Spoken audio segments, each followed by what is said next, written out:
Welcome into Austin Now, live from the Fox 7 Austin newsroom. Slowly but surely, looks like we're getting new things in here. We've got some better lighting. We're adding some stuff. We're hopefully, like I said, going to have full-fledged video to show you guys soon. But I don't want to get ahead of myself. So we're working on things. So some really interesting stuff coming from our engineers, everyone that's helping out to try and give you guys a better picture and a better experience. I think it certainly looks better, but we'll see how that goes. Want to start off by looking at what you guys are going to be seeing at the ballot box next year. It seemed like today was a lot of musical chairs, different people dropping out of races, announcing their candidacy for certain spots, and certainly the Democratic Party trying to figure out a certain identity and not, cannibalize each other, it sounds like, in these races and result in what could be a runoff. So I wanted to start off with the big news this morning that came off the top was Colin Allred dropping out of the U.S. Senate race, and he's now shifting his focus to a congressional campaign. He's already, been a congressman before, so this is something he's familiar with, but he was trying to go for that Senate seat, something he did last year, trying to go against Ted Cruz, ultimately losing. This time around, trying to go against John Cornyn, who has been there for almost a quarter century by this point. But today, coming out and saying it's in the best interest of his party and his focus to go back to a congressional role. So I'll read you some of what he said. He said in a news conference that he felt it wasn't in the best interest of the state of Texas for a, quote, bruising and divisive primary and a possible runoff, as I mentioned. When asked about this, Allred did not commit to endorsing a candidate in the Democratic primary. He said he's not focused on that right now. Of course, they wanted to get to know right away, okay, if it's not you, who do you endorse? Who do you back? Wasn't ready to answer that. He said he will make his case for his possible return to the U.S. House of Representatives in the new redrawn 33rd Congressional District. He was a part of the 32nd District. He says this is where he was born and raised. He feels very personal about this. And he said that he feels he's the best candidate to stand against Donald Trump, restore faith in government, and also get the Democratic Party to focus on the working class, kitchen table issues, if you will. So with him now entering into this race, someone else to go against. So he would be going against U.S. Representative Julie Johnson in a primary, who announced she would be running for the 33rd District after the maps were redrawn. So a lot of people were waiting to see what happens with the maps, what's the ruling going to be, and then over time it looks as though things are starting to settle here, and as we figure out who's running for what, you're getting more familiarized with who you're going to be seeing on the ballot box. But it sounds like the Democrats really at a crossroads here in terms of having an identity, having someone that they can back, whereas it sounds like with the Republicans, if you side with Trump and you're more part of the MAGA movement, then that's going to be someone that he endorses, and there's more sort of a singular focus there. The Democrats, looks like they're trying to figure themselves out. So I won't read his full announcement, but he does put a lot of stuff in here. This is Colin Allred. If you didn't know, former NFL linebacker, by the way, played his college football at Baylor. Not that that matters, but just part of his personality. So he says he was born and raised by a single mom in Dallas. He grew up visiting his grandmother in Brownsville. He was a student athlete at Baylor in Waco and trained for the NFL draft in Houston. He believes every corner of this great state has shaped who he is. He goes on to say, in the past few days, I've come to believe that a bruising Senate Democratic primary and runoff would prevent the party from going into this critical election unified against the danger to our opposed communities and our Constitution by President Donald Trump and one of his Republican bootlickers. He goes on to call bootlickers the Attorney General, Ken Paxton, Senator Cornyn, and Wesley Hunt, who is running on the Republican side to try and be the senator there. He says, that's why I've made the difficult decision to end my campaign for the U.S. Senate. Skip ahead here to another part of what he's talking about. He says, quote, on January 6th, I was prepared to physically fight to defend our democracy. Today, the danger we face from Donald Trump is even greater and has added a level of corruption and rigging of our economy that has made it harder than ever for Texans, but I've never been more confident that together we can meet this moment. I'm humbly asking return to Congress. So making a stab there at the January 6th situation and also making a stab at President Trump and then people he calls bootlickers in Ken Paxton, John Cornyn, and Wesley Hunt, of course. So with that all happening, we figured today we would hear an announcement by Jasmine Crockett that she would be running for Senate, and that's part of the reason why he was announcing that he would be out. And if you're not familiar with the Congresswoman, she has become quite a firecracker for the Democratic Party, a very big personality, I would say, not so much known as a legislator, but somebody who you see on social media, TikTok, Twitter, X, whatever you want to call it, Instagram, someone that President Donald Trump has talked about in the past, calling her a very low IQ person. He laughed when he said, I heard she's become one of the leaders of the Democratic Party. So she's someone that definitely stirs up some controversy, and she has said some controversial things in the past, which I will go through. But she made that announcement tonight that she's going to be running for Senate. So as of right now, she represents Texas's 30th congressional district, a seat she's had since 2023. During all this, she was invited to speak at the Democratic National Convention, and she was also the national co-chair of the Harris-Walz campaign. So she is someone that the Democrat Party has definitely, put some backing behind, and as I mentioned, quite the personality. So if you want to look at the controversial side of things and some of the things she has said, earlier this year, Jasmine Crockett took flack from really both sides of the aisle here when she referred to Texas Governor Greg Abbott as, quote, Governor Hot Wheels.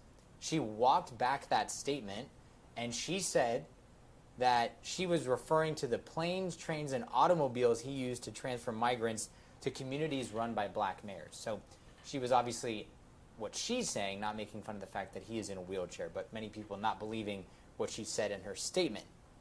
She's also gone on to say some very interesting things about Elon Musk, someone we talk about frequently here in the Austin area. She said, and this really got her in some hot water and some trouble here. She said she wanted to take the tech giant, have him taken down, quote.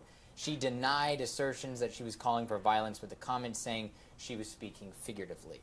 And if you watch her launch today as well, the video, very interesting. It's sort of this like side portrait of her. It's a video, and then the audio rather than music or her voice. You hear Donald Trump's voice saying those things like low IQ person, if she's going to be the leader, and then she kind of smirks at the end. So definitely a big personality. As you know, some of you know, James Tallarico, the other Democrat that's going to be running in this, so it looks like they'll be going head-to-head against, on the Republican side, it would be Attorney General Ken Paxton, Cornyn, who's had that seat, as I mentioned, forever. I mean, Ted Cruz has been in that seat for 12 going on 13 years. Cornyn has been there since 2002, so been around the block. They're going for Cornyn's seat. So now it's going to be Tallarico versus Crockett from what it looks like, and then Paxton, Hunt, trying to take out the incumbent in Cornyn as well. So those elections, those Senate elections, are scheduled to be held November 3rd, 2026. So we have a ways to go. As I mentioned, it's the Class 2 senator, not Ted Cruz's seat. Their terms of service will expire on January 3rd, so 2027. So that's when they would come in, the newly elected person. Those senators would be in office until 2033. So in terms of the 100 seats in the Senate, we have 33 of those seats being contested in regular elections. So we could see a lot of turnover if things go in that direction. We've got just about a minute left. Before we go, I wanted to mention a big announcement by Governor Abbott earlier today, and our very own reporter Marco Bittnell was out there.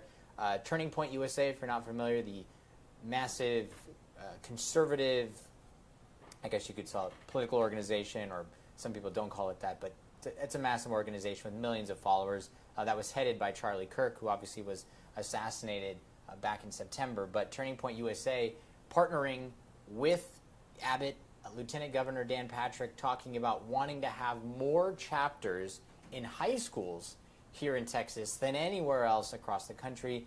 Certainly this is a move that has caused a lot of debate online as to whether this is crossing the line of, church versus state, and whether or not this is some sort of move to be political to kids who are highly impressionable. Of course, in high school, it's something we see a lot in college with these types of political organizations, but not something you always see on the high school level. So we'll get more into that later. But when we come back from our break, we're going to show you a video about a road rage incident, and Marco Bittnell is going to join us, and we're going to break down that, and we're going to give you updates on that double homicide that we talked about over the weekend that happened in Georgetown. We'll take a quick break. We'll be right back.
madre, sana a la madre estos vatos.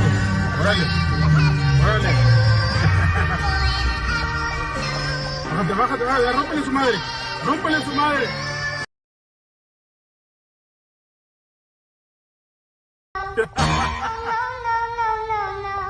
Ándale, güey, a ver, ¿para qué anda cagando el palo?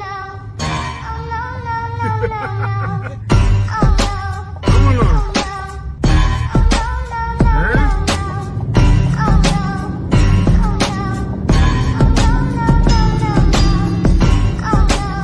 All right, I'm hoping that you guys just saw. It looks like you did just see it. There was a road rage incident here in Austin. I'm bringing in our very own Marco Bittnell to break this down. This is his story tonight in the 10 or the 9? Coming up in the 9. You're in the 9 o'clock.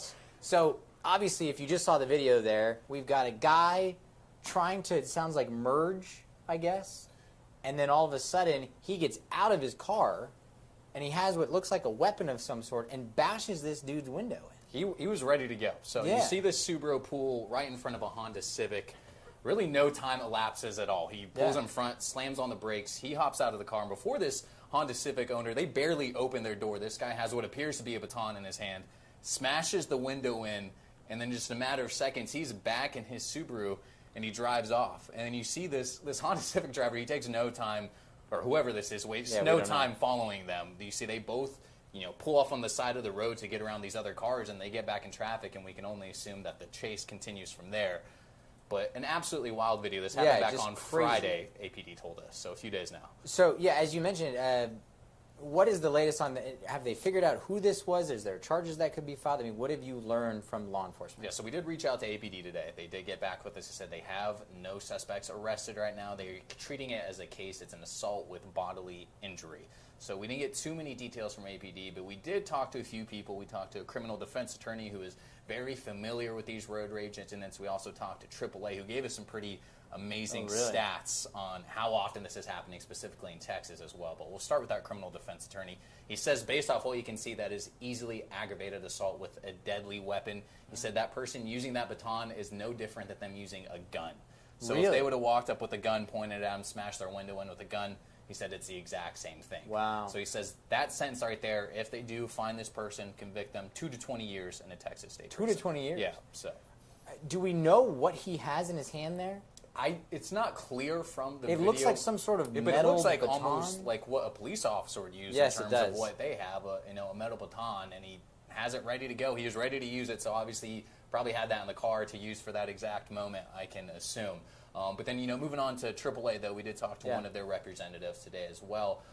He gave us some pretty interesting numbers. Apparently, in 2024, they told us that there was over 1,700 crashes across the state that were a result of road rage. My goodness. Is this a percentage that's up? Is this? I assume you're that's saying up. It's up, and, because, obviously, several 100,000 accidents across the state every year. But if it's related to road rage. In terms of 1,700, they say, and that, or it's what they're saying is just reported. He's saying that number is probably obviously much higher because, some people might not be saying that's what caused an accident, but these are, these are people that are admitting that this accident happened because of road rage. So some pretty staggering numbers coming from that. That's unbelievable. 1,700.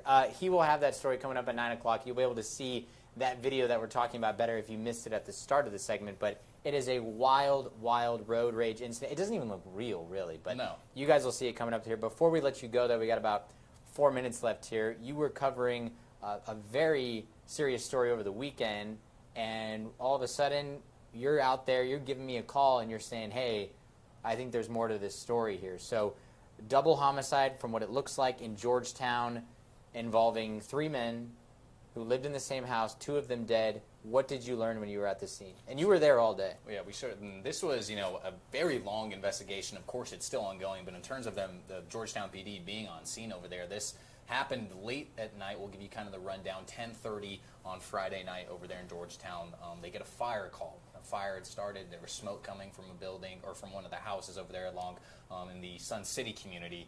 They get in there. They find a 76-year-old man, James Yost, lying in his neighbor's yard. He is dead, suffering from wounds consistent with that of a cutting instrument, they said. They go inside to put out this fire. They also find 33-year-old Kenneth Clanton in there. He is dead with the same wounds. They put out that fire. They, at first, we're not hearing too many details from Georgetown PD. Right. We only know that they, found these 2 dead men, outside the house and one inside the house, and it was being treated as foul play. They couldn't comment at first if there was a third party involved or anything like that. And we probably, when we got out there about 3 that afternoon, we didn't find out probably until closer to 8 o'clock that night. I was gonna say, yeah. That there was a third suspect or a third person, or there's a person of interest that they had apprehended. He also lived in the house with them, and he was found in James Yost's car. And that's what those first charges. The 76-year-old. Yeah, the 76-year-old. And that was what they initially brought him in on. He was driving that car without permission. And his name is Justice Washington, 28 years old. Georgetown PD telling us that he was in a romantic relationship with Kenneth Clanton, the other member of that household, the 33-year-old. So one of his love interests. So a lot of speculation there, obviously, from the community about what might have happened, but we're still waiting to hear some concrete details of exactly how all that played out. I think the most chilling part of all this is Marco's there, and it's, as you mentioned, this Sun City neighborhood. It's a nice retirement community. People 55 plus there. And the neighbor, you spoke with her about what she witnessed with James Yost, who passed away. If you could just explain what she told you. Yeah, I mean, we were on one side of the neighborhood. They obviously had this block blocked off from both sides. We talked to all the neighbors on this one side and say, hey, we'll try the other side of Pipe Creek Lane. And luckily, we did go over there to do that. We do that, and right when we show up, we see this this couple leaving. When he asked, did you guys experience anything, hear anything? And she actually told us, she said, yeah, Jim, referring to James, was my neighbor. I had known him for several years, and she actually gave him CPR right before he died. And she told us that she watched him take his last breath. Truly heartbreaking. It was chilling. She said that her and her husband went outside. They heard yelling at first, and they smelled smoke and fire alarms. They go outside, and they found Mr. Yost laying there. They said, blood everywhere, suffering from some sort of wounds, and they tried to give him CPR, and by that point, it was already too late. And the neighbors were also saying he's a doctor, a rheumatologist, somebody who, it sounds like, helped people out. It makes you wonder exactly, why they were living there with him, what's going on here, and as you said, Justice Washington, the man, the special interest, being in that intimate relationship with the 33-year-old. I mean, you could run a ton of different... When talking to all the neighbors around there, I mean, the idea is floating around. Like we said, it's all just speculation at this point. But, I mean, in terms of, what actually happened, people are very much kind of running rampant right now in terms of their own ideas of what may have unfolded. And I know you'll keep us updated. Rudy Koski, our other reporter here, of course, you guys know, he followed up on this story. You can go on our website, fox7austin.com, to check that out.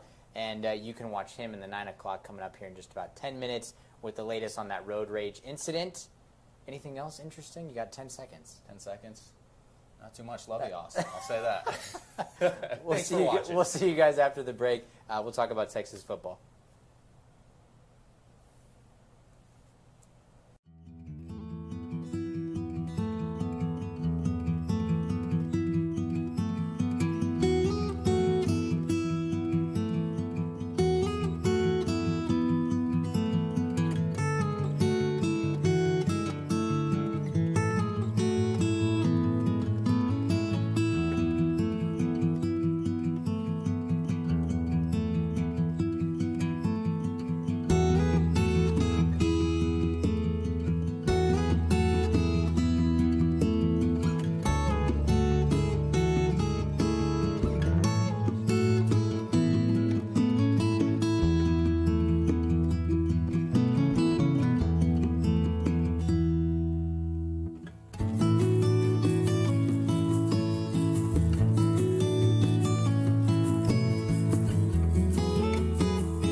back into Austin Now, live from the Fox 7 Austin newsroom. I mentioned before we were going to break that we were going to talk about Texas football. But before we get to that, a big announcement tonight for all of college football. The Heisman Trophy finalists were announced. And I said this the other day on my social media. I thought, quite possibly, the worst Heisman race of my lifetime. And that's, 31 years. But I can remember the days where it was pretty clear when someone was the best player in the country, or they put up numbers you hadn't seen before, or you had this amazing race between guys that you knew were going to be drafted into the NFL. I always go back to that Reggie Bush era. I go back to Johnny Manziel, Tim Tebow. I mean, you just knew, right? This year, in my opinion at least, a very strange Heisman race. And here are the 4 finalists as they were announced. We've got Notre Dame running back Jeremiah Love, who is outstanding, but that team is not in the playoffs, so that's interesting. Then you got Indiana quarterback, the Cal transfer, Fernando Mendoza, who we saw beat Ohio State in that Big Ten championship. Indiana, the number 1 team in the country, so I would guess it might just go to him. Then we got another quarterback on the losing end, who he played against, Ohio State quarterback Julian Sayin, who's very young, very good, but he's got amazing wide receivers to throw to, of course. And then Vanderbilt quarterback, a New Mexico State transfer, Diego Pavia, who gets a lot of flack online. The guy's been in, I don't want to say in trouble in the past, but when he was at New Mexico State, there was an incident with him and urinating on something, and you can look that up. I won't get into it. But a very interesting character, a guy who has said, his mom wants to date Theo Vaughn, and he's trying to hang out with the comedian Theo Vaughn, and he says some really controversial things. He asked for President Trump to make an executive order and put Vanderbilt into the college football playoff. So it's just a very strange Heisman race. If it were up to me, and it's not, I'd probably give it to Jeremiah Love. I think he's the best player in the country, certainly the most electrifying, and has those Heisman moments, if you will. I think Fernando Mendoza has just played really great on an undefeated team, and they're number 1 in the country. Julian Sayin, you could say the same for him, except for that loss they just had. And with Diego Pavia, a guy who's a dual threat, who's really brought Vanderbilt into the spotlight of college football, a program that wasn't doing anything before, and the same with Indiana. But those are the 4 finalists: Jeremiah Love, Fernando Mendoza, Diego Pavia, Julian Sayin.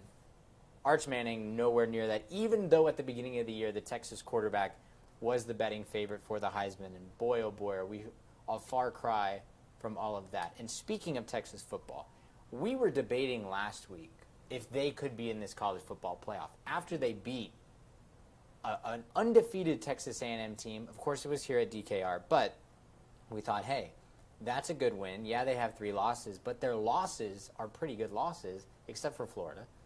But you've got that loss against Florida that I think always was going to stay with them. Anyway, we get to Sunday where we have this final selection show, and Texas wasn't even close to being involved with that. They were out of that conversation. There was no need for us to even talk about it.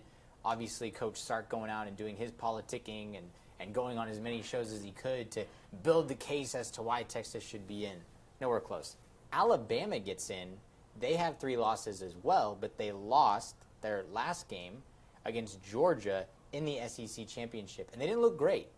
I mean, they were getting shut out for 3 quarters, but it looks like the committee not wanting to penalize a team that plays in a conference championship. Then you also have to consider the fact that a lot of people were debating whether or not it should be Notre Dame or Miami. And if you looked at the head-to-head, Miami beat Notre Dame, so that was pretty clear right there, right? But this is where the committee gets it really weird. On Tuesday, when they're doing these reveal shows in the weeks leading up to it to try and get us to talk about it like we are now, they had Notre Dame ahead of Miami. So why, 5 days later, when neither of those teams have played, Notre Dame or Miami, how do you all of a sudden put Miami into the college football playoff ahead of Notre Dame and make them the first one out? Now, granted, Notre Dame started 0-2. Not a great look. They lost to Texas A&M, a team that is in the college football playoff. But a lot of Notre Dame people upset today, and, they probably deserve to be so because they were led astray by the rankings early on in the weeks leading up to the final selection show. So what changed in that final timeline, in that final discussion?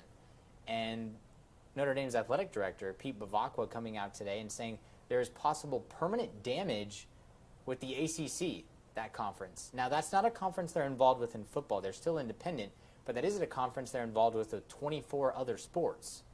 And so Pete Bavach was sending a very loud message to them today, and a lot of people upset today. And I think, if we've learned anything, this thing will probably expand to 16 teams, because why not, right? Then you can pretty much guarantee you're going to get a Texas, a Notre Dame, maybe a USC, those types of blue bloods, if you will, a Michigan, a Penn State. They'd love to have all these teams involved with it. It's a shame that the group of 5 schools like James Madison and Tulane are getting kicked out in people's minds. I mean, they're in the playoff, but they believe they should not be there. But certainly an interesting situation for the Longhorns. They're going to be playing in the Cheez-It Citrus Bowl. That is not made up. It is really called the Cheez-It Citrus Bowl. And they're playing another blue blood in Michigan. So that'll be a very interesting game. And Dennis, our sports anchor, was saying this earlier. You'd have to think they come into that game wanting to prove something, because you still have a lot of young guys on the roster. It's still an opportunity to end the year on a high note and maybe build some of that momentum into the next season. Maybe Arch plays well and Texas fans get hopeful. Maybe the running backs look better. Maybe they figure something out in that game against Michigan that builds into the next season. But we shall see, because right now, if you're a Texas Longhorns fan, you're thinking, we were the number 1 preseason ranked team. We had the Heisman favorite. We were spending $30 to $40 million on our roster. This NIL era is perfect for us. We can compete like this. And you're not even in the playoff. Now, granted, they were the last couple years, and that did a lot for the program. But Arch Manning was not who many people was hoping he was. Maybe he will turn into that. Time will tell. But I think Sark and the Texas coaches have to figure out a way to hit the reset button and maybe go into this bowl game feeling a little bit better. Notre Dame, on the other hand, electing not to participate in what have been the Pop-Tarts Bowl. So Notre Dame sending a loud and clear message. But we'll be watching when that game comes up. And Texas Tech getting a bye. I almost forgot about them. The 4th-ranked team in that playoff. Can you believe that? The Texas Tech Red Raiders, the highest-ranked team out of all the Texas teams. We'll see you tomorrow night.